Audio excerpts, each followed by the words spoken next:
శివోహం. నా పేరు శేఖర్. నేను హైదరాబాద్ నుంచి వచ్చాను. ఇక్కడ ఒక సాఫ్ట్వేర్ కంపెనీలో ప్రాజెక్ట్ మేనేజర్ గా పనిచేస్తున్నాను. నాకు రీసెంట్ గా కల్పతరు టెక్నిక్ తో జరిగిన ఒక అద్భుతం షేర్ చేయదలుచుకున్నాను. మా పిన్ని గారికి రీసెంట్ గా బ్రెస్ట్ క్యాన్సర్ వచ్చింది. అప్పుడు వారు ఆస్ట్రేలియాలో వాళ్ళ కూతుర్ని కలవడానికి వెళ్ళారు. డాక్టర్స్ కూడా చెప్పారు కీమో చేయాలి అని చెప్పి. ఒక 2 వారాల తర్వాత అకార్డింగ్లీ వాళ్ళు మా పిన్ని గారిని ప్రిపేర్ చేశారు.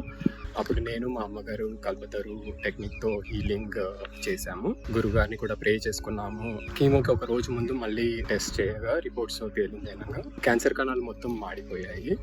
ఇది ఒక అద్భుతం. అసలు ఆస్ట్రేలియా డాక్టర్స్ కూడా ఇంత అద్భుతం ఎలా జరిగిందని చెప్పి మీటింగ్స్ పెట్టుకొని మరీ అనాలిసిస్ చేశారు.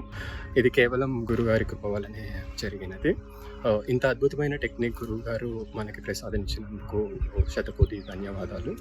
మనం నిరంతరం సాధన చేస్తూ కల్పతరు టెక్నిక్ వాడుతూ ఉంటే మన కాన్షియస్నెస్ కూడా షిఫ్ట్ అవుతుందని గురుగారు చెప్పారు. ఈ కల్పతరు టెక్నిక్తో మన హెల్త్ రిలేటెడ్ ఇష్యూస్ కానీ, స్పిరిచువల్గా గ్రో అవ్వాలన్నా కానీ, మన అభివృద్ధికి దోహదం చేసే ఎటువంటి కోరికలైనా మనము తీర్చుకోవచ్చు.